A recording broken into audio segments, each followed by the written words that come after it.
جو لوگ دوسروں کو خیر سکھاتے ہیں، برائی سے روکتے ہیں، تعلیم دیتے ہیں، جہالت سے بچاتے ہیں، وہ لوگ امام کہلاتے ہیں، استاد کہلاتے ہیں، مرشد کہلاتے ہیں۔ بھلائی کے پیغام کو عام کرنے والے کو لوگ مصلح سمجھتے ہیں، اس کو اپنا بڑا جانتے ہیں اور کوشش کرتے ہیں کہ ان سے سیکھی ہوئی باتوں کو اپنی زندگی میں نافذ کریں۔ اللہ تبارک و تعالیٰ نے اس ساری امت کو یہ فرمایا ہے، ساری امت کو، کہ تم اس لیے بہترین امت ہو کہ تم نے لوگوں کو خیر کا حکم دینا ہے، تم نے لوگوں کو برائی سے بچانا ہے۔ کنتم خیر امت اخرجت للناس، فرمایا تم بہترین امت ہو، لوگوں کی بھلائی کے لیے تمہیں پیدا کیا گیا۔ تأمرون بالمعروف وتنہون عن المنکر، تم لوگوں کو معروف کا حکم دو گے اور منکرات سے منع کرو گے۔ اس امت نے، پوری امت نے پیشوائی کرنی ہے پوری دنیا میں، جہاں بھی کفر ہے، شرک ہے، جہاں بھی اسلام سے دور لوگ عقائد لے کے بستے ہیں، ان سب لوگوں تک پیغام حق پہنچانا ہے، ان کی ذہن سازی کرنا، ان کو یہ بتانا کہ سچا اور کھرا دین دین اسلام ہے، ان کو یہ بتلانا کہ ہماری بھلائی، ہماری نجات اللہ کو ماننے میں ہے اور رسول کریم علیہ السلام کے دروازے کی گدائی میں ہے۔ یہ اس پوری امت کے ذمے اللہ نے لگایا۔ ہمارے ہاں لوگ یہ سمجھتے ہیں کہ مجھے نسبت حاصل ہو گئی ہے، اب میرا اعزاز بن گیا ہے، لیکن جو چیز وجہ نسبت ہے اس کو میں اختیار کروں چاہے نہ کروں۔ استاد بڑا باعث افتخار ہے، پر اس کی وجہ عزت یہ ہے کہ وہ پڑھاتا ہے، اور اگر وہ پڑھائی نہ، وہ کہے جی میں استاد ہوں میری عزت کرو، بھئی آپ کا جو منصب ہے وہ بھی تو پورا کریں آپ۔ ایک شخص ہے جس کی وجہ عزت یہ ہے، وجہ فضیلت یہ ہے کہ وہ کسی کو کوئی ہنر سکھاتا ہے، کوئی کام سکھاتا ہے، وہ کہے کہ میری عزت تو کرو، پر جو وجہ ہے عزت کی وہ میں پوری نہیں کروں گا، تو لوگ کہیں گے بھی جو وجہ اعزاز ہے وہ تو آپ نے پورا کیا ہی نہیں۔ اس امت مسلمہ کی جو وجہ فضیلت ہے وہ سب سے پہلی تو یہ ہے کہ یہ رسول پاک کی امت ہے، یہ سب سے پہلا اعزاز ہے، اور دوسری اس کی جو فضیلت اللہ کے قرآن نے بیان کی وہ یہ کی کہ تأمرون بالمعروف، یہ لوگوں کو بھلائی کا حکم دینے والے لوگ ہیں، وتنہون عن المنکر، اور یہ لوگوں کو منکرات سے، بری چیزوں سے، بری باتوں سے روکنے والے ہیں۔ اس امت نے غلبے کا کام کرنا تھا، دنیا پہ دین کے جھنڈے کو بلندی دینی تھی۔ ہمارے ہاں جو ہمارا دین ہے نا، اسے ہم نے بطور مذہب کے لیا ہے، بطور دین کے نہیں۔ ہم دین اسلام کو مذہب کے طور پر لیتے ہیں، نماز پڑھنا، روزہ رکھنا، شادی کا موقع آ گیا تو چلو باقی سارے کام اپنی مرضی کے، اور نکاح ضرور کرنا ہے، جاب و قبول کرانا ہے دینی طریقے پر، اچھی بات ہے۔ ہم اس کو بطور مذہب کے لیتے ہیں، بطور دین کے نہیں۔ یعنی ہم کہتے ہیں کہ ہم مسجد کے اندر تو اسے قبول کریں گے، لیکن جب دینی طور پر قبول کریں گے نا، پھر ہم مطالبہ کریں گے کہ کچہری میں بھی رسول اللہ کا دین ہونا چاہیے۔ پھر ہم نفاذ کی بات کریں گے، پھر ہم اس کے غلبے، هو الذی ارسل رسولہ بالہدی والدین الحق، یہ دین ہے، والدین الحق لیظہرہ علی الدین کلہ۔ اللہ فرماتے ہیں یہ رسول ہم نے اس لیے بھیجے ہیں دین حق دے کے، تاکہ اس دین کو سارے دینوں پر غالب کر دیں، اس کا غلبہ ہو۔ ہمارا کفر کے ساتھ یہ طریقہ ہمیشہ یہ رہا، غیروں کے ساتھ، کہ بھئی دین ہمارا چلے گا، تم ہمیں جزیہ دو، اپنے مذہب کے مطابق تم کرو، پوجا پاٹ معاذ اللہ جو تم نے کرنی ہے، اگرچہ وہ درست نہیں ہے۔ لیکن اب کیا ہوا ہے؟ اب یہ ہوا ہے کہ نظام ان کا ہے ہر جگہ پہ، اور ہمیں یہ کہا گیا ہے کہ نماز پڑھو کوئی حرج نہیں، روزہ رکھو، زکوٰۃ دو، خدمات کرو، لیکن جو نظام ہے ارسل رسولہ بالہدی والدین الحق لیظہرہ علی الدین کلہ، وہ ہمیں کہتے ہیں کہ نظام ہمارا رہے گا۔ امریکہ، افریقہ، برطانیہ میں نماز پڑھنے پر تو کوئی پابندی نہیں، لیکن وہ آپ کو آپ کے قانون کے مطابق نفاذ دین کی اجازت ہے۔ اور یہاں بھی یہ حال ہے، ہمارا سیاستدان کیا کہتے ہیں مولوی نماز پڑھے، کون منع کرتا ہے، بڑی مسجد بنائے، لیکن سیاست کی بات نہ کرے، وہ غلبے کی بات نہ کرے، وہ اسمبلی میں دین کی بات نہ کرے۔ یہ وہ بنیادی فرق ہے جسے سمجھنے کی ضرورت ہے کہ جب تک نفاذ دین نہیں ہوتا اتنی دیر تک یہ تفریق ختم نہیں کی جا سکتی کہ یہ امیر ہے اور یہ غریب ہے اتنی دیر تک، یعنی آپ تک نماز تو آئے گی اگر آپ بطور مذہب دین کو لیں گے، لیکن انصاف نہیں آئے گا۔ انصاف گھر میں تب آئے گا جب دین نافذ ہوگا۔ غریب کو اس کی داد رسی اس وقت ہوگی جب کچہری میں اور جب پارلیمنٹ میں دین آئے گا۔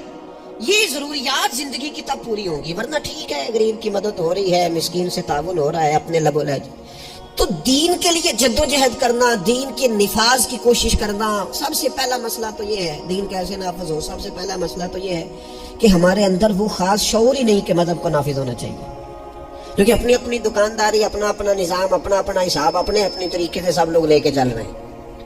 وہ ایک نظام کے جھنڈے کے تلے آنے کو تیار ہے۔ سب سے پہلی بات تو یہ ہے کہ ہمارے اندر دینی شعور پیدا ہو، ہم پسند کریں اس بات کو کہ اگر نبی پاک نے سادہ کھانا پسند کیا تو ہمیں بھی سادہ پسند ہے۔ ہم پسند کریں اس بات کو کہ اگر حضور نے فرمایا ہے کہ شادی بارات جائے گی، تھوڑے سے لوگ ہوں گے، نکاح آسان ہوگا، وہ برکت والا ہوگا، تو ہمارا یعنی وہ جو ہمارے اندر چیز پنپتی ہے نا کہ میں مطلب چاہ کرنا ہے میرے منڈے کا بیاہ ہے، وہ پنپے نہ، وہ خواہش نہ پیدا ہو۔ سب سے پہلی بات تو یہ ہے ہم کہیں یار میں اسی طرح بیٹی کا بیاہ کروں گا جس طرح مدینے والے نے سیدہ فاطمہ کا کیا ہے، ہم اسی طرح نکاح کو رواج دیں گے جس نکاح کا رواج نبی پاک نے مولا علی شیر خدا کے لیے پسند فرمایا ہے۔ یہ جب پہلی بات تو یہاں اپنے آپ کو کھڑا کرنا بڑا ضروری ہے، یہاں نہیں کھڑا کر پاتے۔ اگر پیسے ہاتھ نہیں آئے تو چلو ٹھیک ہے ہم سادے ہو گئے، اگر آ گئے تو یاد رکھو فقیری میں فقیری کرنا کوئی کمال نہیں، کرنی پڑتی ہے، مجبوری ہوتی ہے۔ فقیری میں فقیری کوئی کمال نہیں، کمال تو یہ ہے کہ تو بادشاہی میں فقیری کرے، تیرے پاس لاکھوں پڑے ہوں پر تیرا مزاج فقیرانہ ہو، کروڑوں اربوں تو خرچ کرنے کی طاقت رکھتا ہو لیکن تو کہے نہیں میں مزاج فقیر۔ سلام اس پر کہ جس نے بادشاہی میں فقیری کی، سلام اس پر کہ جس نے بے کسوں کی دستگیری کی، سلام اس پر کہ جس نے بادشاہی میں فقیری کی۔ نبی پاک علیہ السلام نے بادشاہی میں فقیری کی، حضرت ابو بکر نے بادشاہی میں فقیری کی، حضرت سیدنا عمر فاروق نے بادشاہی میں فقیری کی، کروڑوں خرچ کرنے والے عثمان غنی، لیکن سیدنا عثمان غنی کی شان یہ ہے کہ جب خطبہ دینے کے لیے منبر پہ بیٹھتے ہیں تو کرتے پہ بھی پابند ہیں اور ان کی تہمت پر بھی پابند ہیں اور ان کی پگڑی بھی پرانی ہے۔ تو لوگوں نے کہا یہ کیا ہے؟ تو کہا یہ وہی ہے جو ہمیں مدینے والے رسول نے سکھایا ہے، وہ خرچ کرنا ہے دوسروں پر، وہ سارے کا سارا اپنے اوپر اعلیٰ آسائشیں حاصل کرنا، پتہ نہیں کہاں سے کہاں نکل جانا۔ حضرت مولا علی شیر خدا امیر المومنین ہے، لیکن کوفے کی جامع مسجد کے باہر کھڑے ہو کے کہتے ہیں میری زرہ خرید لو، قامت زیادہ پرانی ہو گئی، اب تو پیوند کی جگہ بھی نہیں رہی، اگر پیسے ہوتے تو میں زرہ نہ بیچتا۔ یہ بادشاہی میں فقیری ہے۔ یہ کون ہے؟ یہ علی کون ہے؟ یہ حسنین کون ہے؟ یہ دنیا کے باغ کے مالک نہیں، یہ تو جنت کے مالک لوگ ہیں، لیکن بادشاہی میں فقیری ہے۔ ایک تو یہ ماحول بنائیں کہ دین کو بطور دین قبول کریں، جس کو تجارت نہ بنائیں کہ میں نفل پڑھوں گا تو میرا کام صحیح چلے گا تو میں فلانا کام کروں گا۔ عبادت کو عبادت رہنے دیں، اگرچہ تسبیحات گننا جائز ہے لیکن ہر وقت اپنی نیکیاں گنتے ہی رہنا اور کانوں میں بتا دینا کہ آج میں 4,500 پڑھے ہیں، یہ بھی ٹھیک ہے۔ زاہدوں نے یہ جب کام کیا، ابس ہے نا کہ تسبیح کے دانوں سے جو کام لیا، چاہیے تھا نا کہ بے شمار پکارتے تجھ کو، اور یہ بھی کوئی بات ہے گن گن کے تیرا نام لیا، گن گن کے تیرا نام لیا۔ وہ جو دیتا ہے وہ بھی کبھی گنا ہے، لیکن اس کا نام بھی لینا تو پہلے گن لینا۔ یہ کیا بات ہوئی؟ میں نے کہا گننا جائز ہے، لیکن اس گننے میں اپنے آپ کی بڑھوتری بیان کرنا کہ میں بڑی شے ہوں، میں نے اتنا پڑھا، یہ درست نہیں ہے۔ تو میرے عزیز، ایک تو دین کو نافذ کریں اپنی طبیعت، جی دین جو کہتا ہے نا۔ خواجہ صاحب نے خط لکھے ہیں، کچھ 8 خط میں نے خواجہ صاحب کے پڑھے ہیں جو خواجہ قطب الدین بختیار کاکی کے نام ہے۔ ان خطوں میں نا ایک خط خواجہ صاحب نے اس طرح لکھا ہے اپنے مرید کو، کہتے ہیں خواجہ قطب الدین صاحب کو، کہتے ہیں پتر درویش کی مرضی کوئی نہیں ہوتی، درویش کی مرضی ساڑی تے ہے نا، جو کہ اسی درویش نہیں نا، ساڑی تے ہے نا، سویرے ناشتہ مرضی دا، دوپہر کو کھانا مرضی کا، آنا تو مرضی کا، جانا تو، پہننا تو مرضی کا۔ میرے صاحب کے پاس ایک شخص نے آ کے کہا حضور جو میں چاہتا ہوں وہ ہوتا نہیں، تو حضرت صاحب فرمانے لگے یہ تو خدائی دعویٰ ہے، جو چاہے ہو جائے، یہ تو اللہ کی شان ہے۔ اتنی بڑی بات تو نے کر دی کہ جو چاہتا ہوں ہوتا نہیں ہے. تو رب کی شان ہے کہ رب جو چاہتا ہے وہ, تو بندہ ہے, تو اتنی بڑی بات کیوں کر رہا ہے. خواجہ معین الدین چشتی رحمت اللہ علیہ خواجہ قطب صاحب کو خط لکھتے ہیں اور فرماتے ہیں پترا درویش کی مرضی نہیں ہوتی. حضور کیا مانا؟ تو فرمانے لگے درویش کی وہی مرضی ہوتی ہے جو اس کے رب کی مرضی ہوتی ہے. ہم جب خود مذہب پہ عمل کریں گے تو لوگوں کو اندازہ ہوگا کہ مذہب عمل کے قابل ہے, دین عمل کے, لیکن خود تو عمل کر ہی نہیں رہے. ہر موقع پر برادری سامنے, ہر موقع پر رسم و رواج سامنے, تو دوسروں پر دین کیسے نافذ ہوگا؟ تو کہیں سے شروع کریں. دوسری بات یہ ہے کہ اشاعت علم بڑا ضروری ہے. دین کی جو بنیادی اور ضروری تعلیمات ہیں, دیکھیں کسی شخص کو کی روزی روٹی ٹھیک کر دینا بھی بڑی بات ہے, لیکن اس کو علمی طور پر مضبوط کر دینا, اس کو اللہ والا کر دینا, اس کا توکل مضبوط کر دینا, اس کے مزاج میں صبر پیدا کر دینا, حوصلہ پیدا کر دینا, خودداری پیدا کر دینا, عزت نفس اس کی طبیعت میں ڈال دینا, یہ اس کی جو خدمت ہے نا, یہ والی, یہ بہت بڑی خدمت ہے کہ آپ نے کسی بندے کو اخلاقی طور پر دینی, روحانی اور مذہبی مزاج دے دیا. رسول اللہ صلی اللہ تعالیٰ علیہ وسلم کے زمانے میں صحابہ کے پاس کروڑوں اربوں خربوں روپے نہیں آئے تھے. ان کے پاس کیا آیا تھا؟ خلق محمدی کا رنگ آیا تھا ان میں صلی اللہ تعالیٰ علیہ وسلم. اس کو سیکھنے, سمجھنے اور عمل کرنے کی عادت. لوگوں میں پیغام دین اور اشاعت علم یہ بڑا ضروری کام ہے, اور انسان ساری زندگی سیکھے. ابھی بھی قرآن مجید اللہ کے فضل سے کئی دفعہ موقع ملا اس کو ترجمے تفسیر کے ساتھ, مختلف تفاسیر کے ساتھ سارا دیکھنے کا, لیکن ابھی بھی بعض اوقات پڑھتے ہیں تو کچھ آیتوں کا نیا معنی سمجھ میں آتا ہے. کئی دفعہ پڑھنے پر چیز نہیں کھلتی اور دوبارہ پڑھی ہے تو کھل گئی ہے. حضور علیہ السلام نے فرمایا میرا قرآن کبھی پرانا نہیں ہوگا, جب بھی پڑھو گے تازہ ہی مزہ دے گا. ایک تو مزاج علمی بنائیں. دوسری بات یہ ہے کہ ڈلیور کرنے کا مزاج ہو, دینے کا مزاج ہو. امت مسلمہ دیتی ہے, یہ کشکول طلب دراز نہیں کرتی. دکھ سنانا ہر وقت یہ مزاج پیدا کرنا کہ بڑی غریبی, بڑی آزمائش, بڑی پریشانی ہے, اس سے تو بندہ کمزور ہو جاتا ہے. طبیعت اس طرح کی ہو کہ کوئی سیکھ لے, کوئی سمجھ لے, کوئی اس کے اندر چیز پیدا ہو جائے.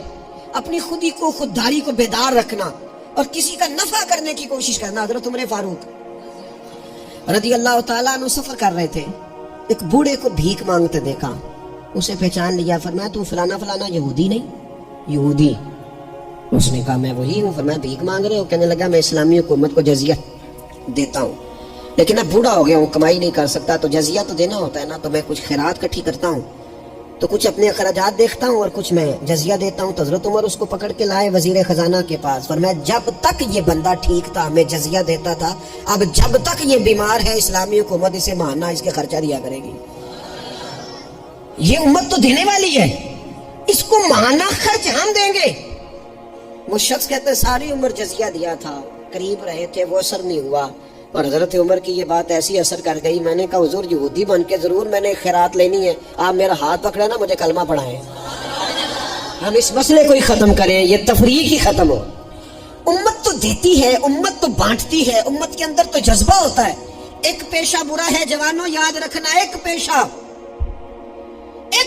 برا ہے, اور وہ ہے کسی کے آگے ہاتھ پھیلانا. جو جھاڑو دے کے روزی کماتا ہے بڑی شان والا بندہ ہے. جو سویرے اٹھ کے ٹائم پہ منڈی جاتا ہے, پھل لاتا ہے, ریڑھی لگاتا ہے, وہ بادشاہ ہے, بادشاہ. اس لیے کہ اس نے ہاتھ نہیں پھیلایا, اس نے رب کی رحمت کا دروازہ کھٹکھٹایا ہے. وہ بادشاہ آدمی ہے, اس نے اعزاز کے ساتھ اپنی ذمہ داریوں کا احساس کیا. بڑا مزہ آتا ہے جب شام کو بندہ اپنی دکان بند کرے اور پھر چھوٹے چھوٹے نوٹ گنے, اور پھر ان میں سے نا, میں نے دیکھا ہے غریبوں کو, کہتے ہیں جی میں نا جی جو 50 روپے روز دے رکھے نے اللہ دی رات دینے نے, اور پھر اس میں سے وہ تھوڑے سے جب بچا کے کہتا نا کہ آج میں نا مطلب 4 پیسے زیادہ ہیں, آج گھر پھل بھی لے کے جانا ہے. وہ جو ذائقہ ہے اسے کبھی محسوس تو کرو. میرے رسول پاک علیہ السلام نے فرمایا سب سے بہترین کھانا وہ ہے جو اپنے ہاتھوں کی محنت سے تو کما کے کھاتا ہے. اور فرمایا اللہ کے نبی حضرت داؤد علیہ السلام اپنے ہاتھوں کی محنت کر کے کما کے کھایا کرتے. امت کی یہ ذمہ داری ہے کہ امت مشقت کا مزاج بنائے, طبیعت بنائے, مشقت ذہن بنائے. ہمارے ہاں تو اب جناب وہ جدوجہد کا شوق نہیں, طبیعت نہیں, پڑھنے لکھنے تک کو لوگ بس ٹھیک ہے, برکت سے سارا کچھ چل رہا ہے. چوتھی بات آپ کی خدمت میں یہ عرض کرنی ہے کہ امت اگر چاہتی ہے نا عروج پائے, تو پھر امت کو چاہیے کہ تھوڑا اتفاق کا بھی مزاج پیدا کرے. ہمارے ہاں نا فروئی مسائل میں بھی اتنا اختلاف ہے، اتنا رٹا ہے، کوئی بندہ دوسرے کو قبول کرنے کو تیار نہیں ہے، جھگڑا ہی جھگڑا، بحث ہی بحث۔ ایک گھر میں 4 لوگ رہتے ہیں اور چاروں کا مزاج مختلف ہے، چاروں کی پارٹیاں مختلف ہیں، چاروں کی سیاست مختلف ہے، چاروں کا مزاج مختلف۔ کسی خاندان میں اتفاق نہیں رہا، کسی قبیلے میں اتفاق نہیں رہا، کسی گروہ میں جماعتیں ٹوٹ پھوٹ کا شکار، تنظیمیں ٹوٹ پھوٹ کا شکار، ملکوں میں ماحول اتنا عجیب۔ یہ میرا وطن ہے پاکستان، جن لاکھوں لوگوں نے قربانیاں دی تھیں وہ پوچھتے ہیں اس لیے تمہیں وطن بنا کے دیا تھا؟ وہ جو ہجرت کر کے آتے رستے میں قتل کر دیے گئے تھے، وہ سوال تو کریں گے نا قیامت کے دن کے، یہ حال کیا تم نے وطن عزیز کا، یہ کیفیات تم نے کی لوگوں کی؟ کوئی حال ہی نہیں۔ کبھی کوئی کسی کے خلاف بات ہے تو کبھی کوئی رسا کھینچ رہا ہے تو کبھی کوئی کسی کے پاؤں کھینچ رہا ہے، خدا رہا کوئی استحکام۔ لوگ جوڑتے ہیں، بڑوں کا کام ہوتا ہے قوم کو جوڑنا، ان کو نظریاتی طور پر مضبوط کرنا، ان کی فکر کو مجتمع کرنا۔ رائے کا اختلاف ہو جانا کوئی بڑی بات ہے؟ زندہ لوگوں میں اختلاف ہو جاتا ہے، زندے جب لوگ ہوتے ہیں تو ان کی رائے مختلف ہے، لیکن اپنی رائے کو دوسرے پہ مسلط کرنا، تھوڑا سننے کا بھی حوصلہ پیدا کریں تو کچھ اتفاق کا مزاج، کچھ تھوڑی دوسروں کی تعریف، کچھ تھوڑا کسی اور کو بھی قبول کر لینا، تھوڑا سا کسی اور کے بارے میں بھی کبھی اچھی رائے دے لینا، کبھی کہہ لینا کہ نہیں فلانا فلانا فلانا فلانا آدمی۔ جب لوگ بخیے ادھیڑ رہے ہوتے ہیں نا، فلانا بھی برا ہے، فلانا بھی برا ہے، فلانا بھی برا ہے، فلانا بھی برا ہے، تو میں اکثر کہتا ہوں یار تم نے اتنی جلدی کر دی سب کو برا کہنے کی، تمہیں پتہ نہیں لقد خلقنا الانسان فی احسن تقویم۔ رب کہتا ہے میں نے تو بڑا سونا انسان بنایا ہے اور تمہیں کسی میں اچھائی نظر نہیں آ رہی۔ اور امت وہ ہے جو رسول رحمت کی امت ہے، لیکن وہ چھوٹی چھوٹی باتیں، چھوٹی چھوٹی لڑائیاں، کچھ اتفاق۔ امت مسلمہ جب تک متفق نہیں ہوتی اپنی عزت کو کبھی بحال کر سکتی، جب تک ان کا اور اتفاق، چھوٹے چھوٹے ٹکڑوں میں امت کو بانٹ دیا گیا ہے، چھوٹی چھوٹی ریاستیں، چھوٹے چھوٹے گروہ، چھوٹے چھوٹے مفادات، جب تک یہ اتفاق نہیں پیدا کرتے اتنی دیر تک آگے بڑھا جا سکتا۔ اور 5ویں بات، جب تک مسافر منزل پر پہنچنے کی تڑپ نہیں نہ پیدا کرتا اتنی دیر تک منزل اس کے قریب نہیں آتی۔ اس امت کی منزل ہے کنتم خیر امت اخرجت للناس تأمرون بالمعروف وتنہون عن المنکر۔ اس امت کی منزل ہے دنیا کو خیر کا پیغام دینا، لوگوں کو برائی سے روکنا، اس کی منزل ہے۔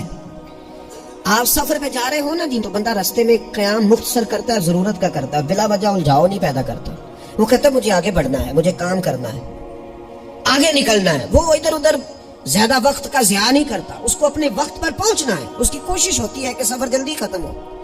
منزل مقصود جب لوگ طے کر لیتے ہیں تو پھر وہ جدوجہد کرتے ہیں کہ منزل ملے، منزل۔ میں کیا کروں، کیسے عرض کروں؟ ہمارے ہاں لوگوں نے منزل کا تعین ہی نہیں کیا، منزل پیسے کو، شہرت کو، دولت کو بنایا۔ ہماری منزل تھی کہ ہم نے دنیا میں خیر پھیلانی ہے، ہم نے حق کی اذانیں دینی ہے، ہم نے لوگوں کو پیغام دینا ہے کہ اگر تم نے خیر سیکھنی ہے تو دروازہ رسول پہ آؤ صلی اللہ تعالی علیہ۔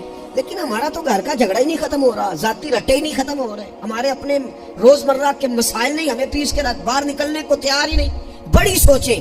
اقبال کہنے لگے وائے ناکامی متائے کارواں جاتا رہا، اور کارواں کے دل سے احساس ضیاء جاتا رہا۔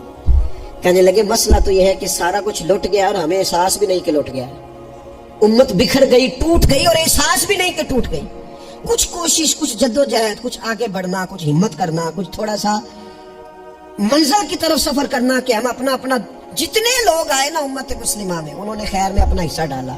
حضرت صدیق اکبر، فاروق اعظم، عثمان غنی، مولا علی، سعد بن ابی وقاص، حضرت ابو عبیدہ بن جراح، جناب معاذ بن جبل، حسنین، کریمین، آگے آئیے حضرت عمر بن عبدالعزیز، امام بخاری، امام مسلم، امام ترمذی، امام اعظم، امام احمد بن حنبل، امام شافعی، اعلیٰ حضرت بریلوی۔ آپ دیکھیں لوگ اپنے اپنے دور میں اپنا حصہ ڈالا، وہ دین کا پیغام دور کے تقاضوں کے مطابق سناتے گئے۔